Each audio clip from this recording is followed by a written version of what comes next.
So turn to page 10. Let me start with what I'm calling a prelude here. First one. I think I bit off more than I can chew. This book is not an easy book to present a synopsis of. I have previously done Sapiens for a special lunch meeting and Homo Deus, his later book, for this gathering. This is not casual weekend reading. I've read every word and I've done my best, but I think I bit off more than I can chew. Next piece of prelude. Martin Luther King Jr., the night before he died, in his speech, "I've Been to the Mountaintop," said, quote, "All we say to America is be true to what you said on paper." And what this book is saying is that countries, peoples, tribes have this story they believe, but is it true and can they live up to it? And I think that's a great challenge. Another piece of the prelude. Did you read about the missionary who went to the isolated tribe and was killed? He went there to convert them, but they had made it clear they didn't want anybody to come see them. So here's an interesting question. Should Group A try to impose their story on Group B? That's a big question.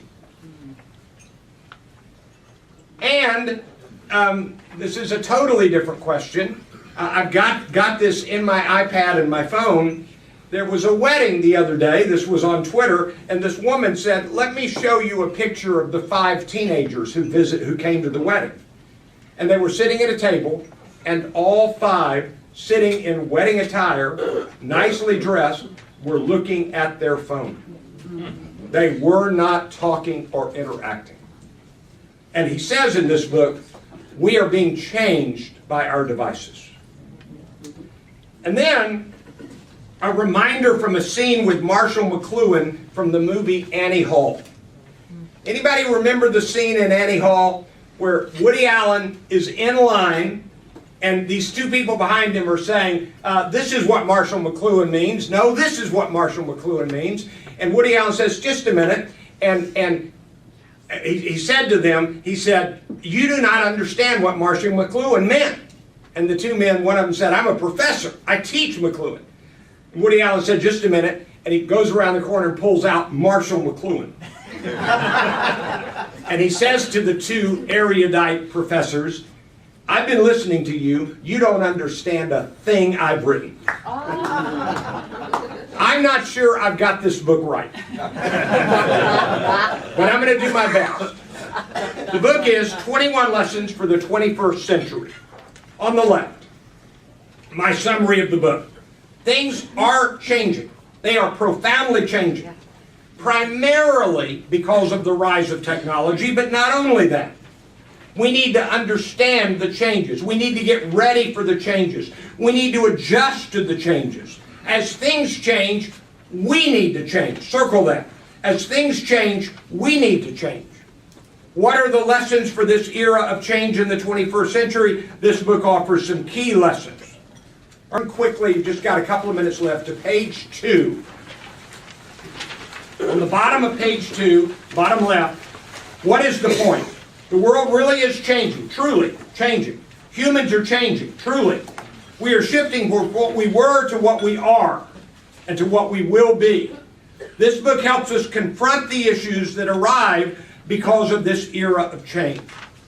Why is this book worth our time? This author has the attention of the leaders of Silicon Valley. Maybe he should have our attention. This book is a true sweep of history and current reality. This expands our knowledge and understanding. I think he's a big bestseller. I think you ought to consider reading Harari. And number 3, this book seems especially honest. I'm not sure we like such honesty. Maybe we should. All right, let's go to the lessons and takeaways on the last page. This one, I really encourage you to read my handout in full. Bottom of the page, lessons and takeaways. We need to learn to know and learn about the past with analysis help from a deep thinker to get the big picture. This is 6. In many ways, we all are ignorant and we are wrong and we believe fake news. We need to cultivate humility, circle humility, and acknowledge our deficiencies, deficiencies in our thinking, deficiencies in our practices. Yuval Noah Harari, 21 Lessons for the 21st Century. Hope you found this useful.